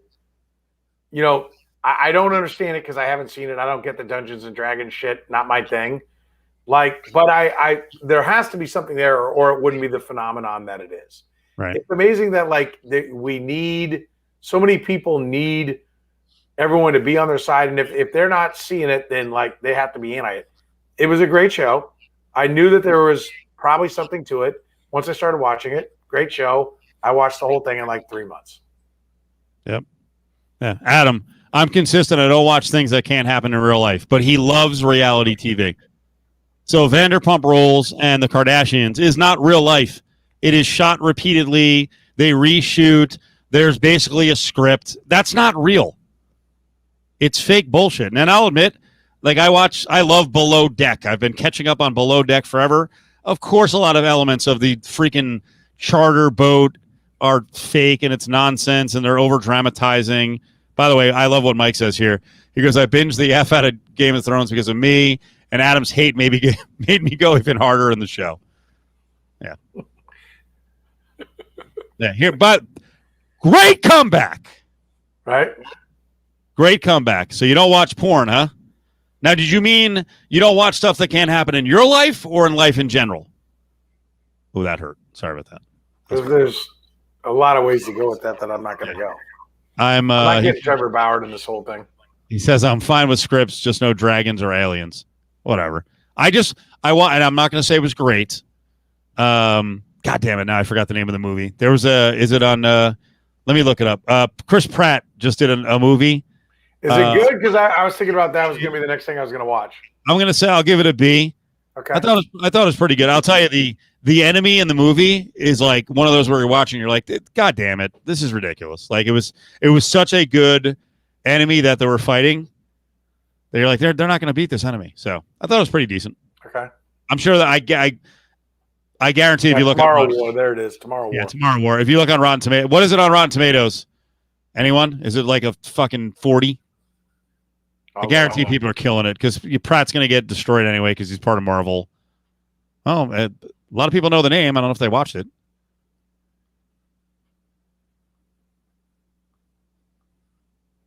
It's a 55 on Rotten Tomatoes, so that's 55 critics, 81 audience. Oh, there you go. All right, 6.7 on IMDb. Not bad. Not bad. I like the broad who's in it, whatever her name is. I think she's Australian. Is it Yvonne something? Yvonne Swarhova or something? I don't know what her name is. Metacritic's a 45. I like how Brady pulls up like 19 different rating sites in a second. Uncle Pecos thought it was okay. I think if you're gonna watch with, I'm trying to think if there's anything really bad. It could be a little gruesome. I think you can watch with both of your daughters. I think they'll like it. Me? Yeah, Yvonne Strahovski, because she was on Dexter, and then she was also in Handmaid's Tale. So I like her. Did not see either one of those shows. Handmaid's Tale, I think you'd like. You know Dexter, what I watch? I thought everyone has said this about Dexter. The end of Dexter was bad. The writing got really bad at the end, but the concept of Dexter is freaking awesome. So, but I'm also like, for me, Dexter is like next level Death Wish, right? That's a Charles Bronson movies where it was the vigilante. So it's kind of next So level. you like Dexter? Yeah, it was great. Yeah, until the end. Until they ran it, they didn't know how to end it, and it was stupid at the end. So you know what I watched episode 1 of that I've been given a lot of shit by one person in my circle for not having watched, and I was like, okay, it's all right. Looks decent, which is usually my reaction to episode 1 of everything. Right? I say you got to give every streaming thing like 3 episodes. The Wire. Oh my God. Yeah, you got to keep watching, dude. I was talking to someone the other day. This was actually a topic that came up the other day because someone asked on Twitter, is there a show that lots of people like that you just never got? And we had someone in the chat room the other day say they hated The Wire. Or was it Willie or Dave? Maybe Koken said it. The Wire's, I don't have a top 10 because if I start to do it, I'll have 27. I thought The Wire was unreal. I loved it. So, like, there are things, right? I have a little more multiple levels of my life than you do. The Wire, I knew it was going to be good because everybody says it's good. I'm just like, God, it's a big challenge. It's like 5 years, like 13 episodes, an hour each. I'm like, it's kind of like Game of Thrones. Like, a little bit of Game of Thrones was like, holy shit. Like, I'm taking on a lot here if I'm going to go down this road. But finally, last night I'm kicking around. I'm like, this is the best thing. So I got about an hour worth of consciousness here, right? Because before I fall asleep. So I'm going to watch it. And I watched it. And, I was quite intrigued. I like the characters. I'm like, okay, I see where some things are and where this has potential to be really good. But, like, there's also shows like I'm currently watching the Clone Wars cartoon with my daughter. Yeah. And that, you got to be able to get your mindset into some shows are first gear, some shows are second gear. And I've enjoyed the Clone Wars, right? Like that's, it's little daddy-daughter time is part of it. But, it's good stuff. And then like tonight we watched episode 5 of Loki. Are you a Marvel guy, Steve? I've tried to watch Loki. Are you a Marvel guy first? Yeah, I've become a Marvel guy, yes. I never was, and I made an effort to watch. How many movies are there total? Is it 21 or 22? I watched them in order. And the 23 that are in the and then they've done a Spider-Man that's number 24. I watched them in order. It took me a long time. The order they were released or the timeline order? The correct order, yeah. The timeline. I watched the timeline order, yeah. And there were a couple of movies that I thought were kind of repetitive and they were just kind of, beating the same drum. But no, they're awesome. Iron Man 2 or 3, one of them where he's got all the suits. That was just like Iron Man's popular. We're grabbing a check here. And I watched WandaVision. I thought WandaVision was like super, super creative, right? Yeah. I like Marvel, but Loki. Here, one of my problems is, and I've said this, we've talked about it all the time. One of my problems is this: I have to turn this off.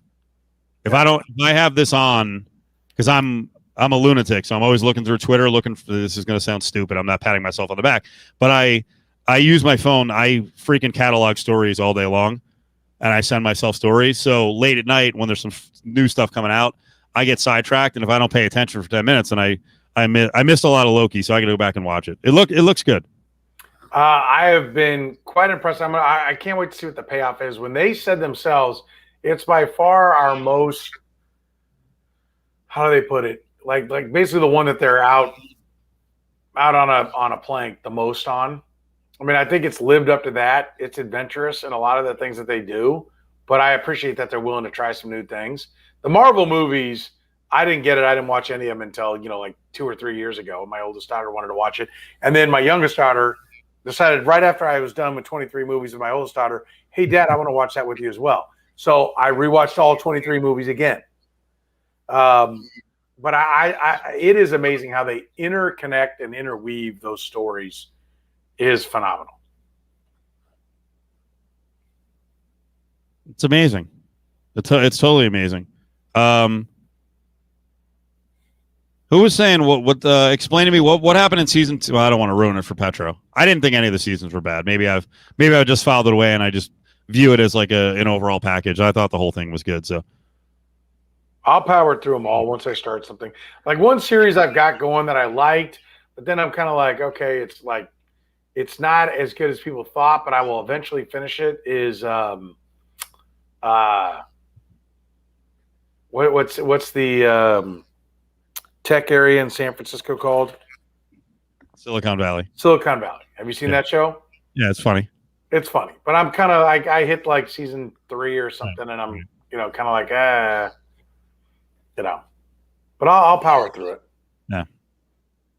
They lost a key character in Ehrlich, who owned the house that they all live in, where they're all kind of developing. I haven't even got it. He leaves the show. Eventually, he does. Yeah, and he's such a weird character. Oh God, he's great. Yeah. So Adam loves Silicon Valley. So really, I get it. I get it. I mean, I think it's got its moments. If Loki's better than WandaVision, and I didn't, the same thing happened. I kind of got distracted on Falcon and the Winter Soldier. I got to watch that again. I think you got to see the payoff on Loki. I've given my daughters my speculation on where this is going to go, but I got to see the payoff before I can tell you what's better. WandaVision had a great start, and it was very good. I really enjoyed it, but eventually it just became like, okay, it's superhero fighting. At the end, there wasn't like, holy shit, you mean Kaiser Sose is the guy with the limp? Like, no, there was no payoff like that. I'm one season and 2 or 3 episodes into Peaky Blinders, and I shut that down too. Oh, stop! You gotta keep watching. Okay, my intention is to go back. Well, dude, it's such a good like alternate gangster movie. Yeah, it is. And as it moves along, man, it's awesome. So like, so many people get wiped out where you're like, oh my God, you have to watch it. So my nephew, back on Mother's Day, first time we got together as a family, people are getting vaccinated and everything. We got together. My nephew, who's in high school, told me, he goes, hey, you ever seen the show Peaky Blinders? I'm like, yeah, I've seen it. Like, yeah. He's coming out with a new season. I can't wait. I'm like, holy shit, you're in high school?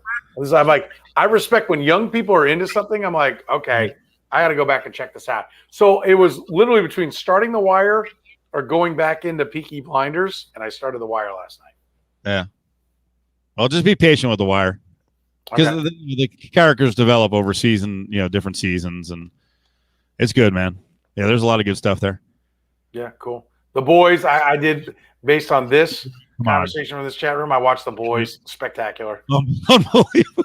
So fantastic. Because it's the alternate universe. So, like, you just assume everyone in Marvel. Reality. Yeah, the reality of what superheroes would be. Dog shit. What they could be. All right. You don't know that they're all going to be good. Yeah. Oh, The Boys is fantastic. It's so good. So many levels of, and just, I mean, it's by the way, I'm going to say Quentin Tarantino is pleased with The Boys. He watches that and goes, "This is good shit." Oh yeah. Ray's been like my one contact on Below Deck, and he's been very patient. So it takes me a while to get through it. So, is that show good? I've watched it once or twice on a random afternoon where I happened by for a few minutes. I'm like, this is dog shit. I guess me ripping Adam for Vanderpump Rules is kind of ridiculous because I watch Below Deck. But yeah, generally the lead chick inside is always a good character who's kind of hateable. So it's another workplace deal, and the captains are really interesting characters. All right, so since I got I have not gotten to. I was given a lot of advice to go watch Fargo. I haven't gotten to that. That's on my list. But have you seen Ted Lasso? I did, but I dropped off it. I didn't finish it. I have to get back to it. But I mean, people go crazy about that show, and like it's a lot of people I see on social media as I'm pointing to my second screen with my tweet deck. Like it's a lot of different people that I wouldn't expect to have the same opinion on a show. Yeah, I think it's very good. I enjoyed it. They do a great job of making you care about the characters right away. It's kind of wholesome. It's not like, it ain't The Boys, right? But I think it's really good. So I would highly recommend that. And the second season's coming in 2 weeks, something like that, a week. I can't remember when it's going to go, but it's coming pretty soon. And then the other one is God, I had two. I was going to say Ted Lasso. Obviously Ozark. We were just talking the other day. I forget who said it, but they hated Ozark. Like they just could not get into it, and I think it's amazing. What? I know. I watched the first couple of scenes of Ozark once, and I'm like, "Where's this shit going?" And I walked away from it, and it was like 4 months later, I went back to Ozark. Like then the pandemic hit. It was like pre-pandemic, and then the pandemic hit. Like I gotta watch something, and I'm a Bateman fan, Justin Bateman, Bateman, and they're all. I'm like, you watch the first episode, like it's one of the few. It didn't take 3 episodes. No, like first episode, you get through the first episode, you're like, I'm in. Yep. I know. Is it Laura Linney who's in it? And then yeah. And what's the little girl's name with the curly hair? She's a freaking brilliant actress. Yep. And I agree with Q Levy. Succession's coming back, so that's. I watched Succession too. That's amazing. Tremendous. Yes. You know what's funny about Seren? And we got to wrap this up. I can remember about 5 years ago, you'd snap on me and JB, our buddy here in town. And you're like, when do you guys have time to watch all this stuff? And I'm like, you find the time, but once you get into certain shows, you just can't stop. Well, my several things have occurred. One, the pandemic came. That gave me a lot of time to watch a bunch of shit when I wasn't doing anything. All right, so that was a big thing. But I now don't sleep well ever, so I'm up. So I might as well watch some shit, right? And I always wanted to watch it, but like there was an element of like, am I not doing my job if I don't just consume sports? And I think in America, like the quantity of quality television that's streaming has given sports junkies like myself some perspective that there's more than just sports. Like there wasn't good television. Now there's good television to go watch. I still catch all the games. I may not watch, 17 documentaries. I may not read 4, biographies, I don't know, what, a year, a month, whatever it is, however often I would be reading. Like, you gotta make some time for some other shit. Well, people I respected like yourself and JB and others said, you need to go watch this shit. And I did. And, I'm a better person for it. I like that it turned out that way. Now you're watching more stuff than me. That's good. Yeah. It's waking me up. I'm like, I got to start devoting a couple hours a day, watch a little TV, decompress. Yeah. I'm missing some good stuff. So yeah, right. Put the next one up. Plus, the Royals suck. Yes. Yeah. Why make yourself miserable, right? Every day, like you were saying last week, it's every day. Well, why would you do that to yourself every day? Yeah. There's nothing worse than rooting for a bad baseball team. Yeah.